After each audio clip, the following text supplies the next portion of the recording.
Hey, Hi, it's Tash and Carly, and you're listening to Motherhood, not as we planned. So get comfy, grab a cup of tea, Or a glass of wine, and let's start talking about all the things too many of us avoid discussing. Hi guys, and welcome back to Motherhood Not As We Planned. Today's episode is all about new beginnings. Yes, which we love. We wanted to obviously talk about just generally kind of getting used to co-parenting, and I guess also just motherhood in general with how we're doing things at the moment. I think that we're quite different in regards to not how we mother, but I think maybe our thought processes in regards to the divorce and separation and stuff. And I feel like, I don't know, not that I look like a bad mum when I say the things I say, but I think that, I guess I'm just being honest with how I feel. And I'm not saying that obviously you're not being honest, because I know you generally feel how you feel. But for me, I struggle a lot more with the kids on my own than without. And I feel like maybe you're kind of like the other way around. The other way around. Yeah, I really struggle when I'm not with the kids. And that's been my biggest challenge, and I feel like my biggest challenge is being on my own with the kids. And you know what, I think there's probably going to be a lot of people out there that can kind of relate to either one or maybe both at different times. Like, don't get me wrong, when my kids went on their first holiday with their dad, I was like besides myself. But I think it's that kind of like everyday mundane life that I struggle with more so. What was your setup like before you were on your own? Do you know what? It's actually a weird one, because I feel like with what I'm explaining how I am, it would sound like he was always around. But actually midweek, he wasn't. He woke up and left the house before the kids woke up. Right. And he got home after bedtime. So I didn't have him around for bath and bed. I didn't have him around for the school run. But I just think that as a person, I've never been great with my own company. So even just having that person in the evening to then unwind to and kind of like offload, I think made a massive difference to then how I was able to parent the next day. I understand that, yeah. See, I, again, touched on it, but we kind of stopped that communication a while ago, and that, because I get asked a lot, like, do you not feel lonely in the evenings? For me, my evenings are the same. I'm working, I'm talking to friends, I'm on social media or whatever it is. It's no different. And obviously that's not, doesn't speak volumes about what our relationship was like before, but that is very much my reality. And I wonder whether that's... Do you know what though? I think that our evenings weren't like sitting down and having dinner together and chatting loads and talking about our feelings. I think there was just some sort of like a presence of someone else being there made me feel slightly safer. And I think it does actually boil down to my anxiety of my phobia in regards to my children. So for those that don't know, I have something called emetophobia, and it is a fear of sick. And whenever I've spoken about it on my Instagram, my inbox just goes crazy, because I feel like it is actually one of the most common phobias. And some people have it and don't even know that it's actually a thing. And having that phobia and having children is so difficult, because in theory, and it sounds kind of crazy, but I've sort of sometimes scared of my own children. So the anxiety that I have when my kids are in bed and I'm on my own is so heightened compared to how I feel on my own without my children. So actually, it's really sad, because really it's not really about my kids. It's about my anxiety that causes, I think, that difference between how I feel with and without my children. And also something that I think really became apparent was, I think I held on to my marriage a lot longer because of my phobia, because having that presence of someone there, if it happened, was a real safety net for me. And it was actually even that strong of a phobia that I was tempted to sell my house and go and live with my parents just so I had other people as backup. But then I just felt like, how can I possibly take my kids away from their home and their comfort because of my fears? So I didn't let myself do that. But it is interesting because some people I speak to and they're like, I don't know how I'm going to be without my kids and I'm so scared. And I feel sort of a bit guilty. I've got massive mum guilt for not actually really feeling that. I almost felt a bit more like once my ex had moved out, and instead of when he was living at his parents, maybe I didn't feel this way, but once he got his new place, brand new flat, like do it all up, bachelor pad, I sort of felt like I was kind of stuck in this like same old mundane daily routine, doing all the kids' washing, doing all the cooking, still kind of living that motherhood life, when he was just out doing what he wants with no responsibility, going out when he wants, sleeping without being interrupted in the night. And I just sort of felt like how is this fair? Like, it's like everything's on the mum and he's just sort of parenting part-time. But then equally, I understand that some dads, if that is the case, probably absolutely hate it because they're like, I miss my kids. I want to be with my kids. I want my family home. And maybe eventually that reality after the bachelor pad's no longer that fun, maybe it does kick in. But I had that resentment of like, how is this fair? And I think whatever way you feel and look at it afterwards, no one really wins. Do you know what I mean? Like, you're either, you know, struggling to be there with the kids or, you know, with other things going on, or you're struggling without them. It's like the whole changing situation is difficult in some way, whether it's, and there is no right or wrong way. People are so different. Like, I know I've got friends who are literally like kind of don't relate to like how much like you miss your kids. Like, why are you moaning? Just go out and enjoy yourself. But again, it's one of those things that was taken away from me. It wasn't my choice. And and it's weird because before I became a mum, I did used to go out loads. I did. I loved going out. I didn't. I did love going out. That was like, I used to go out and have so much fun with my friends. And then obviously like when I had Theo, I breastfed him. Then we had lockdown. Then, you know, there was a series of lockdowns and stuff. Then I had Milo. Then I was breastfeeding for a year. It was only after Milo stopped breastfeeding, I started going out again. And then obviously all this happened. And it's, my biggest struggle is not being with my kids. And I don't know whether subconsciously it's because I feel like I can do it best. And I do. Because I'm around my kids all the time. Like, Theo only goes to nursery 2 days a week. Milo's been with me every day, pretty much, bar a couple since the day he was born. I know my kids inside out. I know, you know, what every single noise means. I know if they've moved in a certain way, what that means. Like, and I worry that someone will miss something. Or was your ex hands-on with the kids?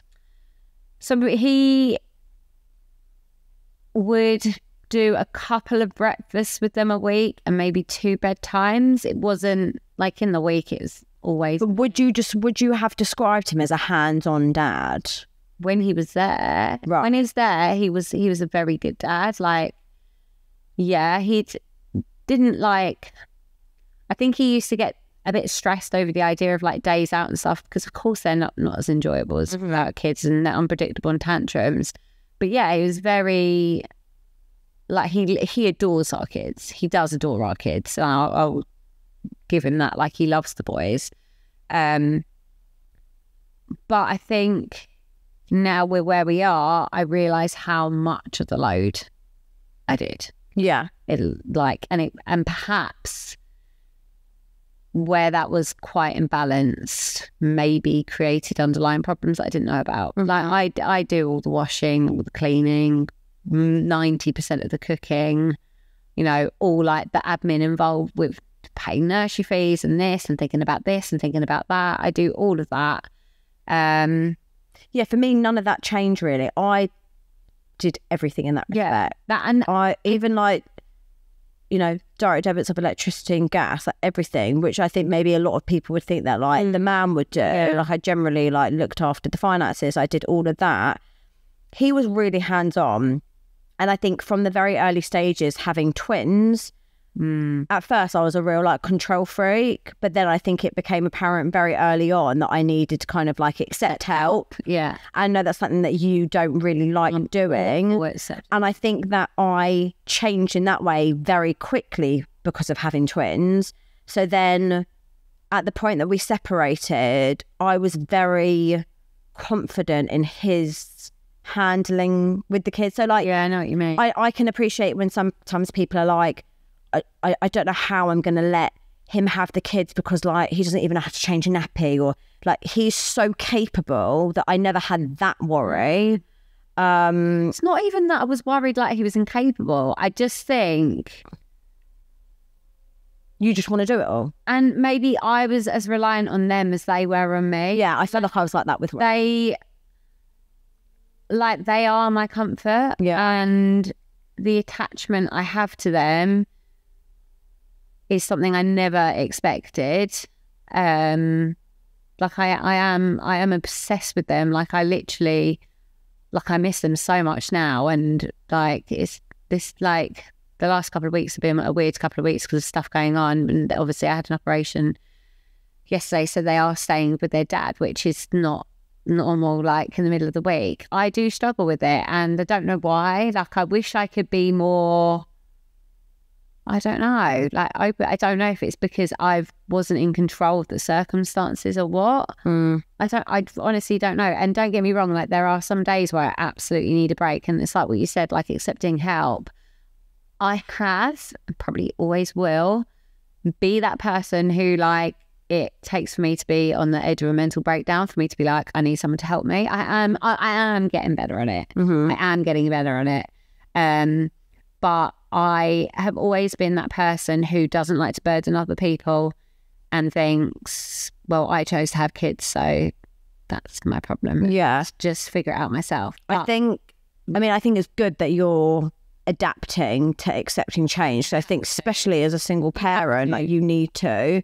I think it's kind of like that catch-22. It's like when I'm not with them, I miss them. And then when I'm with them, I'm like, when are they going to their nap? Because I really, really do. I don't want anyone to be listening to this thinking like I'm with my kids the whole time thinking, I love you so much. Like they drive me insane. A lot of the time. And like there are absolutely days where I am counting down to bedtime. But I think as well, like weekends before I was a single parent were always very family oriented. Yeah, we always would go out, whether it's a lunch or whether it'd just be for a walk.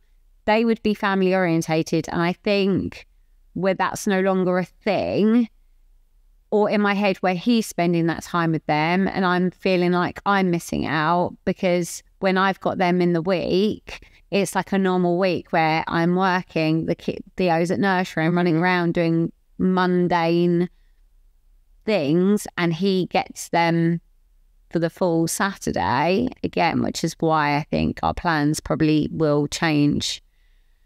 I just don't feel like I'm getting, I don't know, like the good part. Yeah. Do you know what? Trust me, I get that. I think it was like last weekend or the weekend before when I didn't have them. And it was like the first weekend we've had where it was really nice and sunny out. And I was on my own at home, sitting in the garden thinking like, yes, I'll just sunbathe. Like how fun. Honestly, like half an hour later, I was like, I'm so bored.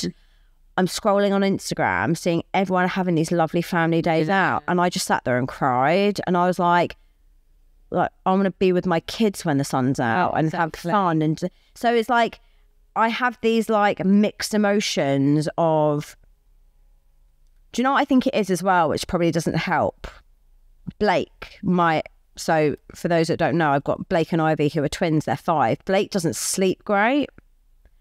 And I felt like, and I feel like that has a real impact on how I feel in regards to how many nights in a row I have them.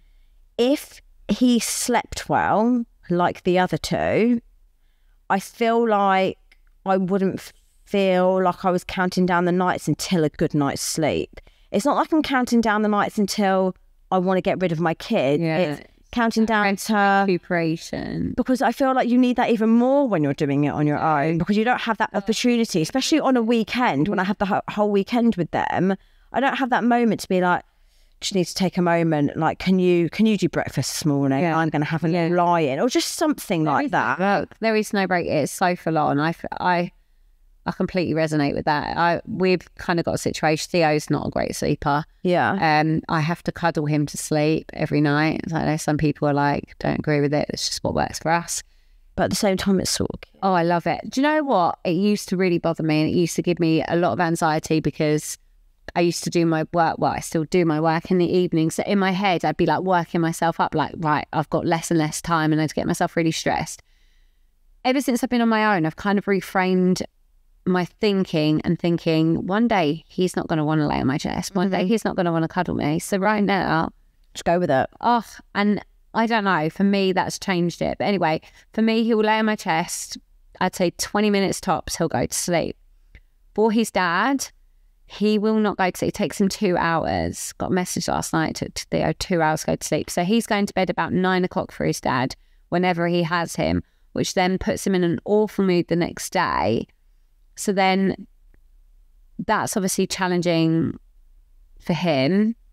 It's also not that pleasant for Theo.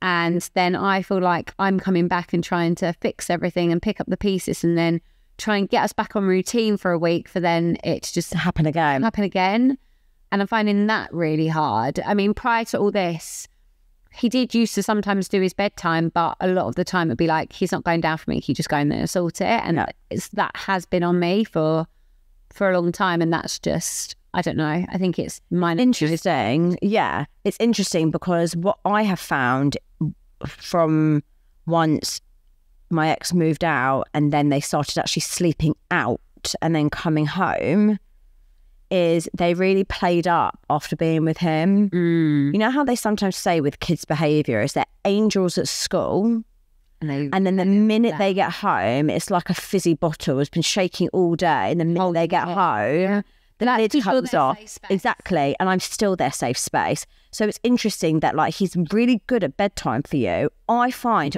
I get the brunt of like the bad behaviour because it's they like get home and then it's not like they're resentful, but I feel like it's like their bad behaviour then comes out onto me and I'm sort of picking up the emotional pieces of like, where have you been, mummy? We've been at Daddy, where were you? Yeah. That's what I think I also struggle with quite a lot. It definitely has got better. And hopefully Theo's sleep will get better. Like, it's so new for him. Yeah. Well, I mean, he wasn't a great sleeper before this and he does wake in the night, and then now we're kind of in the habit of him just coming in and sleeping with me, which is a habit I want to break at some point. But right now it's quite nice for both of us. One thing I have noticed, which is weird, is his behaviour has really changed since we've separated. For anyone who hasn't followed me for a while, but there have been periods where I've been concerned about his behaviour in terms of we have suspected some additional needs. But he has very big feelings. He does have very big feelings. He's very hyper and emotional child. Like he feels everything 100%. Like he's so like the most loving person I've ever met. Like he tells me how much he loves me, honestly, like 100 times a day. But at the same time, when he's angry or sad, it's amplified and it's hard and really stressful. But since we've been separated, those big outbursts have become sparser, and he's become more affectionate, even more affectionate and more loving towards me. And I've just noticed a real difference. And I think kids absorb so much more than we think, and they're so much more aware of things like us as adults are incapable of even realising. And I wonder whether he could feel the atmosphere before I even really knew there was one. And I wonder whether that was giving him like anxiety and that was his coping mechanism. I don't know. I get myself upset when I think about like, oh, like that might have impacted him. But in the reality, but you know what? Even if it did, the fact that he's better now, yeah, you won't ever remember that. No, you're right. Like the fact that it's that way round is so lovely. It's been, honestly, like the last few weeks are some of the best I've had with him in terms of his behaviour. I feel like obviously that makes your time with them alone easier. Yeah, it does. Whereas I'm almost feel like I'm at the opposite end, where I feel like Blake's behaviour, again, very sensitive child, like has big feelings. He's always been like kind of like the tantrumer. I feel like he's harder. Also, I guess it could be age. He's old, like, well, yeah, probably got a better understanding than Theo does of what's going on. Oh yeah, that's another thing that we wanted to touch on, as a lot of people were asking us about how you tell your kids. And I was so worried about how the whole thing would impact the kids. So I actually, both of us together, myself and my ex, went to see a child psychologist. So I really wanted to kind of get the right language and advice as to how to tell the kids. Rome, obviously, he was 1, so we didn't sit him down to say anything to him because he, as advanced as he is, I don't think he really understood what was going on. He knows no different now. So. Absolutely, which makes me sort of sad, but at the same time I'm grateful. This is how I feel with Milo. I feel sad that it's happened to him so young, but then at the same time he won't know any different. Yeah, and it is better. Like there's no need for them to remember. But I actually don't think, even with Blake and Ivy having been 4 when it happened, they're not going to remember ever us living together. That's not a thing. Can you really remember anything when you were 4 unless it's in a photo or a video or you're told? Yeah. Like I don't feel like I really remember much, snippets here and there. So we were told, and one of the things that as we sat down, the first thing she said to us was, are you 100% sure that you are not going to get back together? And I remember us just sort of like looking at each other, and like standard him like says absolutely nothing. So I just have to talk, and I was like, no, we're done. And she was like, okay, because if you're 99% sure, then I need you to get up and you leave, because there is nothing more harmful than telling your kids that you're separating and then getting back together, because that is confusing for younger children. So we were obviously certain, and she pretty much said, you don't need to overcomplicate it. We wanted to sit down and we wanted to show that we were talking together. Yeah. And in like a way of not making it too formal and kind of sharing the conversation. So I'd say a bit, he'd say a bit. And really, all kids really want is to be loved. Like, yes, sometimes people think it's all about explaining to them that you're going to have 2 lots of Christmas presents. And don't get me wrong, we did still talk about that. And that's probably the bit that they got most excited about. But the part that she really explained that you really want to like continually get into your kid's head, not just when you're telling them, but continuing moving forward, is mummy loves you. For him to say, daddy loves you, we're not going anywhere. Yeah.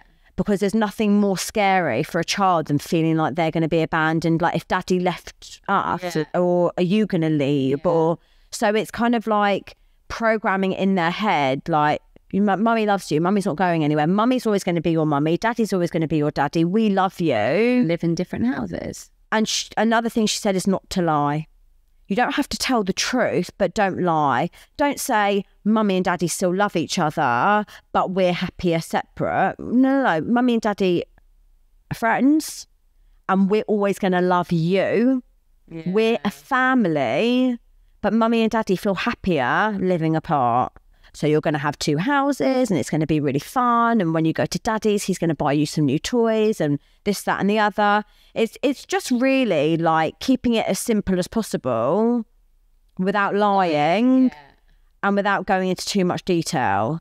And one thing I will always make sure that I do, and this is again like a recommendation to anyone going through a separation with children involved, is however much you hate your partner, don't ever badmouth them in front of your child, because it is toxic for your child to hear you slag off their dad, and vice versa. Look, I can't control what is said about me. You can't control what the in-laws are going to say. I'd like to think they'd have the respect not to do it. But however much hate or anger or anything, I want them to grow up knowing that, like, daddy's a good person, mummy's a good person. And if he is a shit or the wife is a shit, they'll figure it out when they're older. Yeah.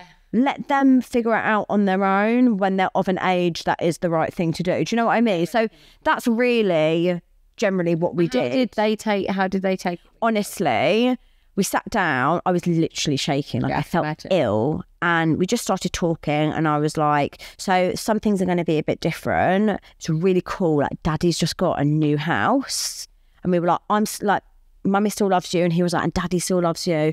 But we just feel happier living apart. And sometimes you're going to be at mummy and sometimes you're going to be at daddy. And then they didn't really say anything. And then that's when we started talking about some of the presents, or like, and they were like, oh, can we get the Paw Patrol? And we were like, okay, cool. And then nothing was ever discussed ever again. Don't get me wrong. I have had moments with the kids where they've said things and they pull at your heartstrings. But honestly, I think a lot of the time they do it on purpose and they know what they're doing. Yeah. You know, I've had moments where it's like, I miss daddy and I want daddy. And it's like, well, you're only saying that because I've just said no about something. And I've had the moments of, oh, but daddy lets us do this. And I just say, that's really cool. Well, let's look forward to it when we go to daddy. But at mummy, we ain't doing that. So I guess it's just trying to find that balance of co-parenting and doing it in a way that hopefully you have the same type of parenting. I know a lot of partners don't have the same parenting methods, and maybe that's a breakdown in their relationship initially. I believe, or like to believe, we have a similar parenting style. Yeah, so we haven't actually told the kids as of yet. And again, I think whilst our situation of where people will be living on a more permanent basis isn't decided, I don't think it's necessary. At the moment, I mean, Milo's a little bit too young to understand, really. We say it to him because I feel like, well, maybe he does understand a bit. I don't know. But the way we've just said it is daddy's gone to live with Nanny and Grandad at the moment, and it's very blasé. And have they asked any questions? In the beginning, it was like, oh, like, how long is daddy going to be at Nanny and Grandad's? But now he's very much like, oh, daddy lives at Nanny and Grandad. Yeah. And, you know, like when I go to Nanny and Grandad's, and it doesn't bother him. He doesn't really talk about it anymore. It's just a thing. But also sometimes I feel like, depending on their age, sometimes it's not necessary to have that whole sit down chat. And I don't know whether we will at some point when, like I said, we've got more a firm idea. But it's like what you're saying. Like, I mean, we are 100% done. I've filed for divorce. Like, there's no going back. There's no going back. Yeah. It's not to do with that. But I think until, I know, daddy's got a new house or whatever it is, I just think whilst there's not really a problem with it, it's obviously not causing Theo any. I mean, the fact that he's thriving with his behaviour, I feel like. Yeah, there's nothing I don't change. Like I need lots of people, because I do get asked this, how did you tell the boys? And yeah, we haven't sat down and had anything formal. It's just kind of been a change in situation, and they do pick up on a lot. Like I said, Theo is a very, very hypersensitive child, and he said to me the other day, "Okay, Mummy, Daddy broke your heart." Oh, stop! And I looked at him, and he goes, "It's okay, I fixed it." And it just he actually cares, man. And he's the most caring child. Like, I honestly feel like he has got me through so many. It's making me emotional to think about it. He's got me through so many days, but you don't realise how much they pick up on. And I know what Tash said, like in the early day, like Tash said, obviously try not to speak toxically about the other partner.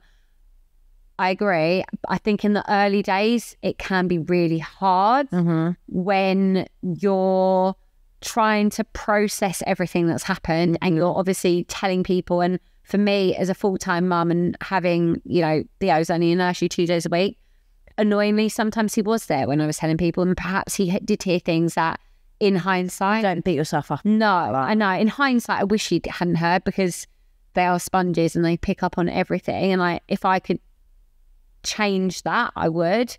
again, I'm not going to beat myself up. I was dealing with something very big at the time. Do you know what? As I said, we didn't really argue in front of the kids. When we lived together, we didn't really argue. Maybe we did at nighttime and stuff and they were asleep.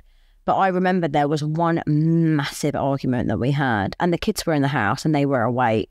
And I remember that there was one point where Blake came up to us a few times whilst we were arguing saying, can you stop arguing? And I was so heated that I couldn't stop.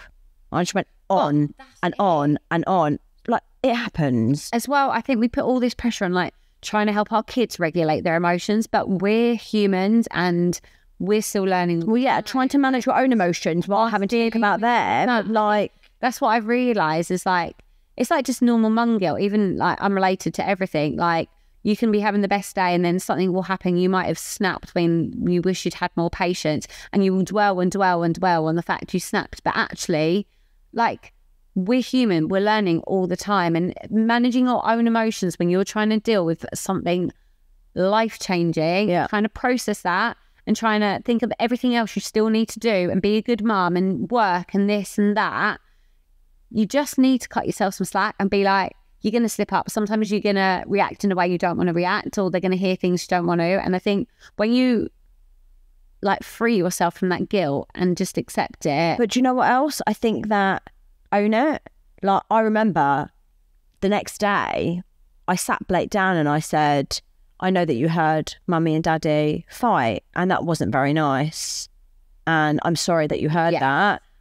Mummy and daddy have made up and we're friends again. Sometimes you and Ivy argue. Yeah. So I think also like it's not such a bad thing that just to own it and apologise to your child or make them realise that actually like I'm human too. Emotion. Yeah. It's like some people asked about, oh, like, did Theo see me cry? Yeah, he did. And I think it's important for them to see all these different It's okay when you're to recognise what those emotions 100%. are, name them, to say, mummy is feeling sad, mummy is crying, and that's okay. And like, especially with him being a young boy, I always want him to be able to, you know that it's okay to cry. Cry and be comfortable. Oh my God, I cried. Your emotion. I've cried so much in front of I've cried in front of my kids. And do you know what's so nice is I remember one day just sitting upstairs crying and Ivy just came up to me and she gave me a hug and didn't ask anything about it. She just gave me a hug and then she went back downstairs. Like, yeah, it's okay to cry. And that's what I say to Theo sometimes if he's crying. I'm like, it's absolutely okay to cry. Sometimes it feels better once you've had a cry. And it's like what you're saying, like, one thing I've always done, and I do this in every kind of step of my parenting, is if I have snapped at one of the kids, I will always say sorry, because that is recognising you are human. Sometimes we respond in ways we don't want to, but it's also showing them and modelling that behaviour as to how you want them to behave. And it's another thing, like with Theo, that I've noticed really recently is if he'll do something like shouting, more often than not now, he will come up to me and be like, sorry about the way I behaved, or sorry, no, what was he goes, sorry about that, mummy.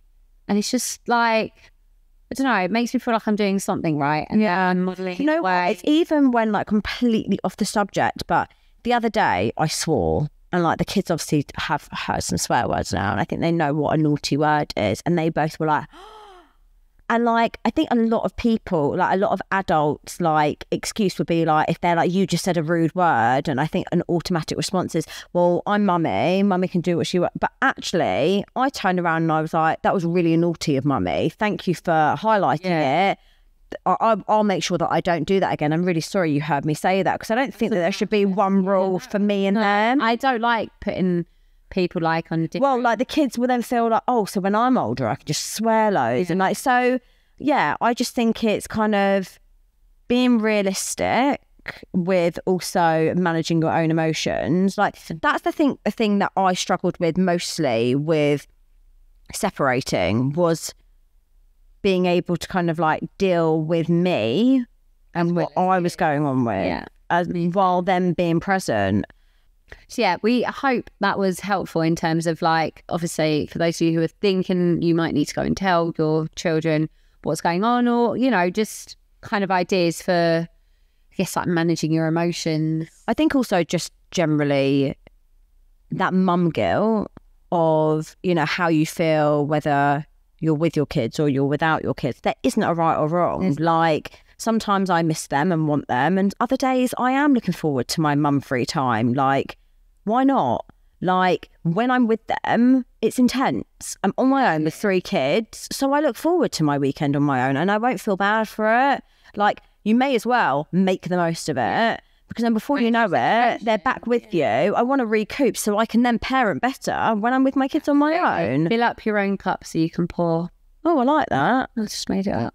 Did you? No, but it's so about filling up your cup, but I can't remember the exact. Fill up my cup. So also what I wanted to do was, you guys have been sending us some emails. They may not be relevant to what we've been talking about, but I thought we'd take a look at them. Yeah. And if you want to feature on any of the episodes, please just email us on notasweplanedpodcast@gmail.com. I think it's really important for you guys to feel like there is a community, because I think that kind of was the reason behind this podcast, is there are so many people going through it and it can feel like such a lonely time. So writing in, sharing, you know, it's so nice. Like when you listen to the story and you feel like you can relate to it. 100%. And it's a safe space. Like, it can be completely anonymous. We're not going to share any names unless you want us to.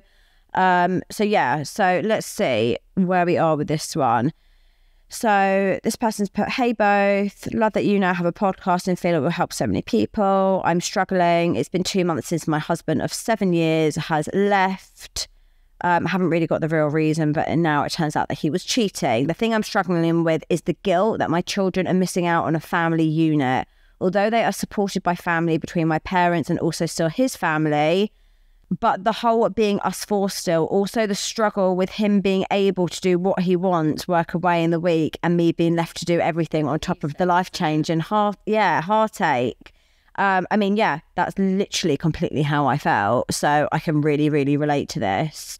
Having that guilt of missing out on the family unit, I think it's inevitable to feel that way. I mean, I think we both agree it's been like one of the hardest parts. And I also think that's probably a lot of the reasons why people stay when they're maybe not happy. But, you know, it's like we put a quote on our page. Say that. Like, having your kids grow up in a toxic environment is much worse than just having the, you know, family unit. We're so used to it being defined as having 2 parents who are together and the kids, and just sometimes that's not functional, and it doesn't mean your children are loved any less. And I know for me, I would rather my kids grow up in a happy, carefree home that's full of love, whether that comes from one parent at a given time. Do you know what I mean? Like, whether it's in my house, they feel it from me, or whatever it is, coming and growing up in a hostile environment, or, you know, an environment full of arguing,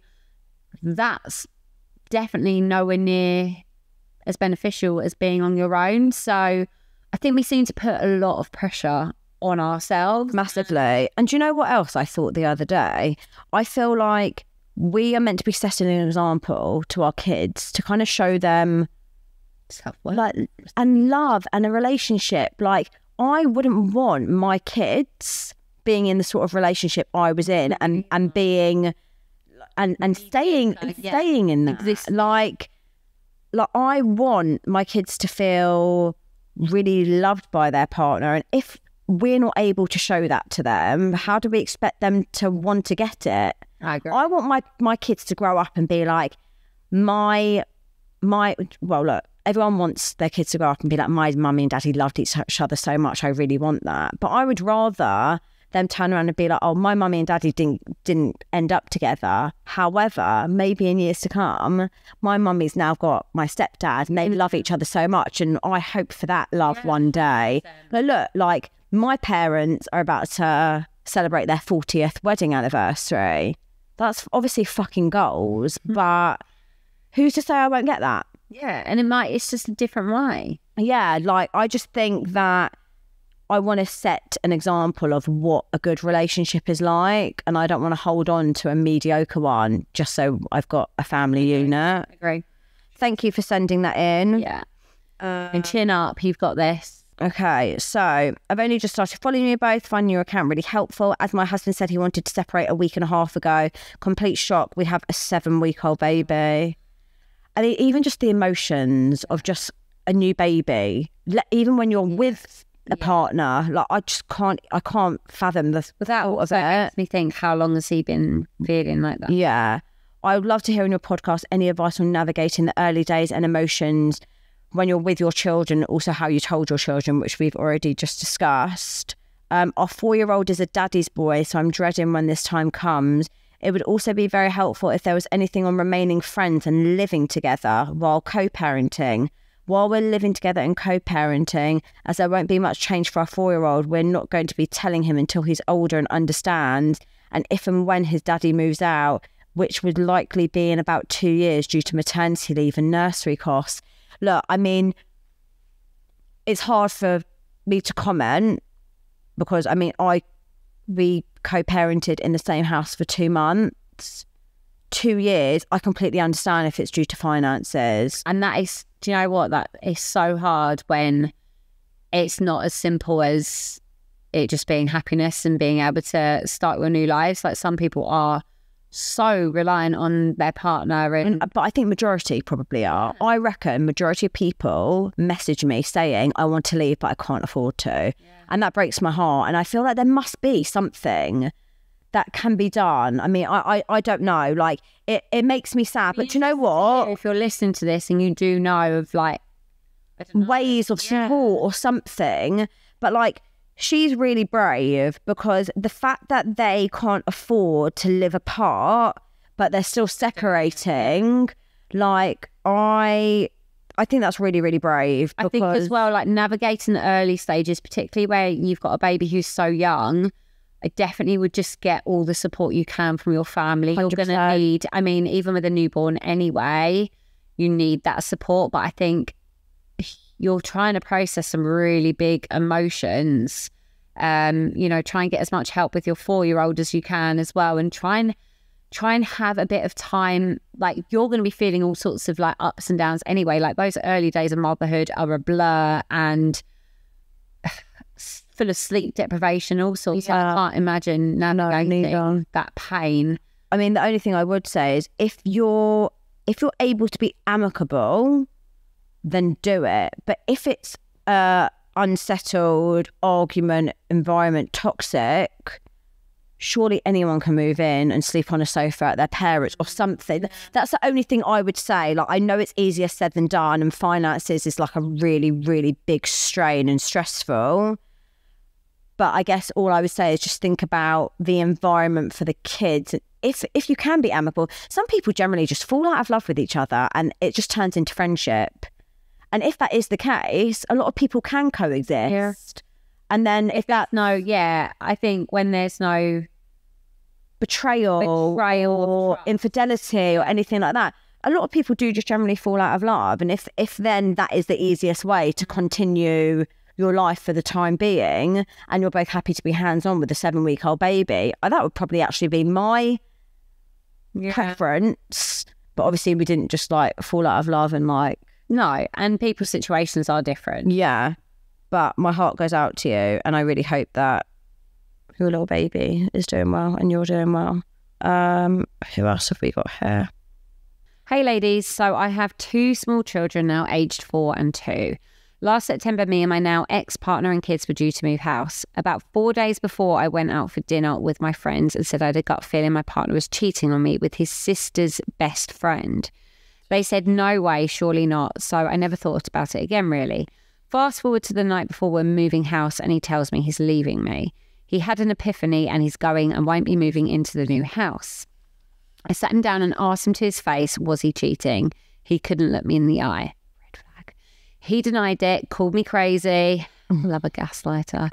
He was then going out on play dates with her and her child 3 days after he left me.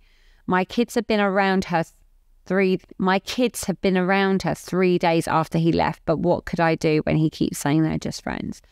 Fast forward to the end of September, I go to my daughter's school one morning to drop her off, and who do I see in the classroom? It's her. The girl I had my suspicions about. She's now a teaching assistant in my daughter's class. Oh my God. The woman who I believe broke my family up, I now have to see every fucking morning. I asked him again, is anything going on? And he says no. Fast forward to January, we had booked Centre Parks, which I had taken off the booking. I asked him, she was removed from the booking. I asked him, would she be going? He said, no, you're crazy. Why would she be there? We're not together. Turns out she was there, sharing a room with him and my kids. Oh, my God. He even still denied it after I found this out. So I go to the school, I ask the teacher, have they been told anything about this woman and my daughter's dad? And she replied, oh, yeah, that they are together and living together. Oh, my God. I nearly fell to the floor. I finally got it confirmed from my daughter's school in March. After all their months of being made to feel crazy. That is the worst. Anyway, it's a very long story short, but my question is, how do I stop hating him so much so that I can move on with my life? My hate for him and for how he gaslit me is affecting me so much. I've tried to heal, but it's hard whilst also being a single mum. He also won't see the kids. He sees them twice a month. Where do I go from here, ladies? Help a girl out. P.S. Can't wait to hear the podcast. Oh, first of all, So sorry. I know that I've got goosebumps. Sorry, that firstly, can I say there are so many assholes in this world? It actually makes me so angry. Do you know what though? I actually feel slightly sorry for the new girl. Yeah. Because I'm telling you now, it won't last. If he is able to treat the mother of his children that way, then you have had a lucky escape. First of all, sorry, I'm just processing what we've just listened to because I'm fuming. My blood. The gaslighting is that it's when they make you feel like you're insane. Yeah, and you're not, and you know you're not, but they make you feel and believe that you are. And one thing I will always say is, in my experience, your instinct is never wrong. Yeah, it's never wrong. And I think. My advice for not being angry, honestly, is trying to reframe your mindset and the thinking, thank God I am not with a compulsive liar and for a man who clearly has such little respect for me. And to almost feel like, again, it's like what Tash and I have mentioned before, is the person you were with and loved, it sounds like he no longer exists. I'm sorry, if someone's capable of doing that, of lying to you, of gaslighting, that surely isn't a person that you want in your life. And I think that sense of being free of that, I know for me, it's that sense of relief that I don't need to put up with crap I don't want to put up with. I also just feel like when a new relationship starts through infidelity, surely there's no trust. Karma is a real thing. I don't know. I just feel like I can completely appreciate the anger you must have right now because I feel angry for and that is valid. And I think it's important. Oh my God, how you feel is totally valid. And be angry. Be angry. Yeah. But I go just to a rage think, room.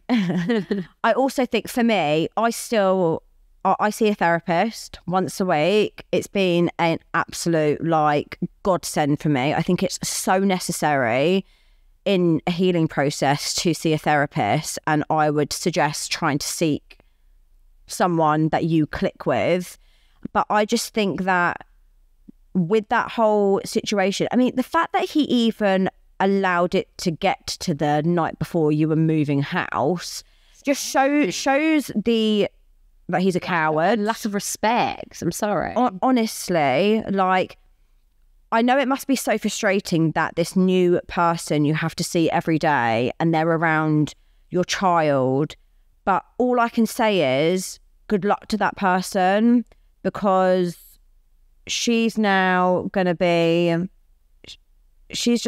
in a bed with someone that is able to do that to another person.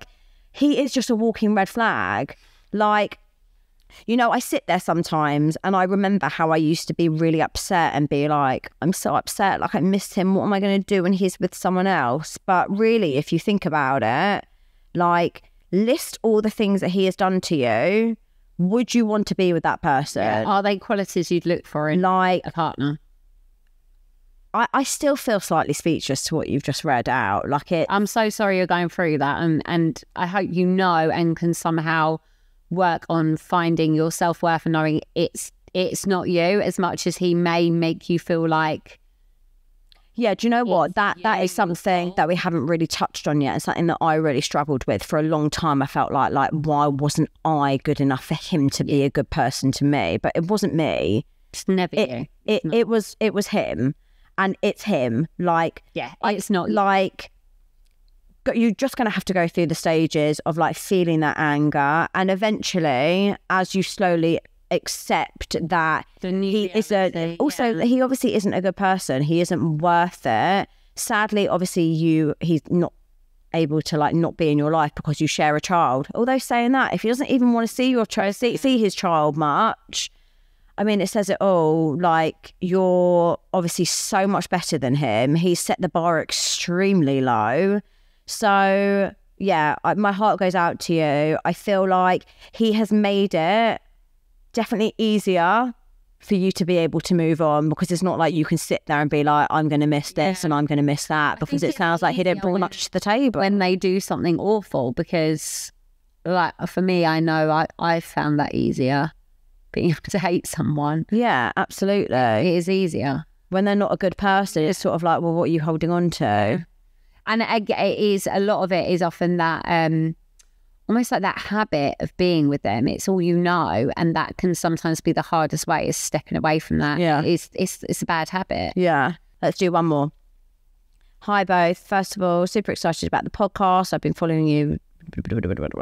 To begin my story, me and my ex-fiance were together for 8 years for all of our adult life. We had our first baby in September 19 after having fertility treatment. It was tough as our baby had CMPA and wasn't diagnosed until he was 11 weeks. And so we had weeks and weeks of relentless screaming and no sleep. We were told babies to cry, and we were constantly dismissed due to being first-time parents. It was tough, but we got through it together. Then lockdown happened and we were stuck in with a 6-month-old. My anxiety got really bad. I spoke to a doctor and was prescribed medication and had a course of CBT, which helped massively. Fast forward to 2021 and we buy our first house, 3 bedrooms, so we can expand our family. March 22, we fell pregnant and got a puppy. Brave. My pregnancy was horrendous second time round. I dealt with constant sickness, low iron, low blood pressure and PGP, which meant I couldn't walk without pain and was given crutches. However, 6 months into my pregnancy, and just after our son's 3rd birthday, my partner left. Man. The only reason... Can't handle the heat. The only reason I was given was he was happier on his own and wanted to be able to do his own things, such as cricket and fishing. Sorry. I swear, honestly. I don't have the words. I didn't expect or see this coming at all. I mean, who has a baby if they're planning to leave? Literally. I was completely broken, felt like I was in a black hole and couldn't get out. My future was uncertain and I was constantly crying. Me and my son would be sobbing on the way to nursery while he was asking where daddy is because he missed him. I thought, how could I cope without him? I was so worried about giving birth alone, having a newborn and a toddler to look after. And I was grieving the man I loved and thought I would spend the rest of my life with. I've got goosebumps. This is horrible. I was worried my boys would blame me for their dad leaving. And again, all these feelings, you can see how normal they are. Like, yeah, they're so common. None of it made sense, so I did some investigating and found messages between him and a work colleague. Yeah. He was adamant that they were just friends. 8 months later, they are an item and live together. My suspicions were right. I knew I needed to be in the best place mentally for my boys. I worried about the bond that I would have with my unborn child, as I felt like it was his fault. And how wrong was I? I tapped into so many different resources, podcasts, CBT, journaling, and I saw a parent infant psychologist. I did a mummy shock course, increased my medication and had therapy. All of this combined allowed me to think positively and look forward instead of back, constantly beating myself up about what I should or could have done differently. I no longer blame myself as a result of therapy. Once my baby was born, the bond was instant and I knew that my boys were going to get me through and I wanted to be the best mum for them. The newborn stage was hard, but I learnt to breastfeed whilst cooking, cleaning, bathing and dressing my toddler. Right. My eldest has also had to become an independent child quicker and he is the best helper for me. Oh, I'm getting a bit emotional. It's making me really emotional. I worry that I won't be good enough and no one... Oh, sorry, can you go? Oh, sorry. Right, go on, I try. Sorry, though. Sorry. I worry that I won't be good enough and no one will want to be a single mum of no one will want to be with a single mum of 2 very young boys. I can't date when I'm at home every single night with the boys. I'm not working as I'm on maternity leave until the end of the year, and this is an obstacle I'm yet to overcome. My experience has made me realise I want to become a therapist so I can help others and use this as a positive. Oh, God. It's so emotional. Oh, you're amazing. Honestly, I have so much more I can add to my story. I haven't even touched the sides of parenting. I'm not sure how you're going to share this content, but I'm happy to jump on a call.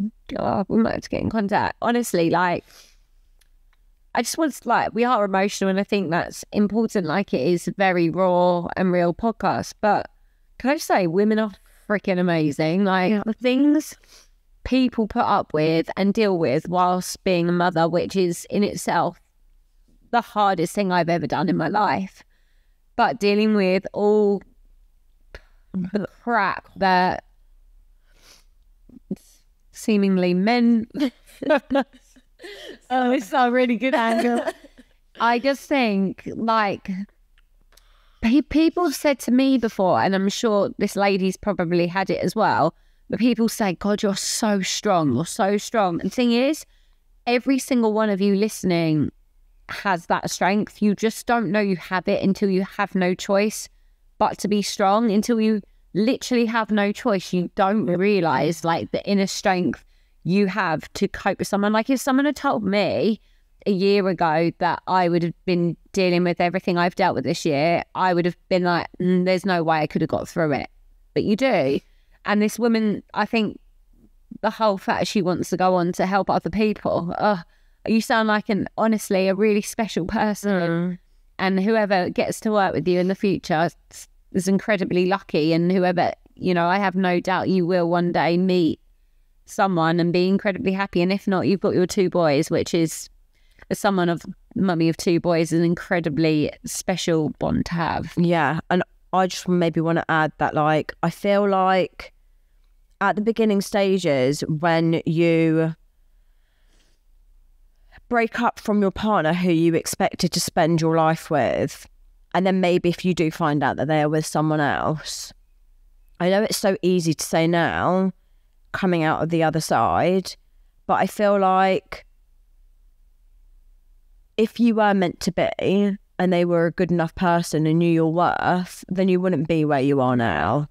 Like, life is too short to stay in a relationship or be with someone that doesn't treat you like a fucking queen. Literally, you would she sounds like the most amazing person. He has lost that, yeah, you know. And the fact you've shown so much strength, like, I think you've handled that in a way that some women will be like, how on earth has she pulled herself through that?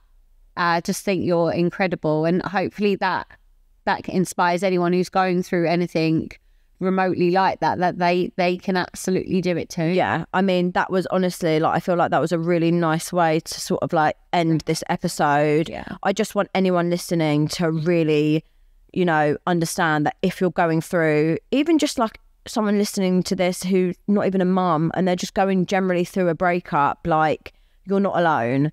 Like, it is hard, it is shitty, but there is a light at the end of the tunnel. And just to always remember your self-worth in it, like what Tash says, you are her freaking queen. Do not let anyone treat you other than like a queen. It's one thing I feel confident in saying now. Like, I won't tolerate anything less. No, agreed. But yeah, guys, sorry for like bawling at the end and sniffing down the microphone. But yeah, thank you guys for listening, and make sure you hit subscribe. Yeah, and tune in next week, and obviously share this with anyone that you feel like would like to listen. And yeah, thank you guys. Love you lot. Thank you. Bye.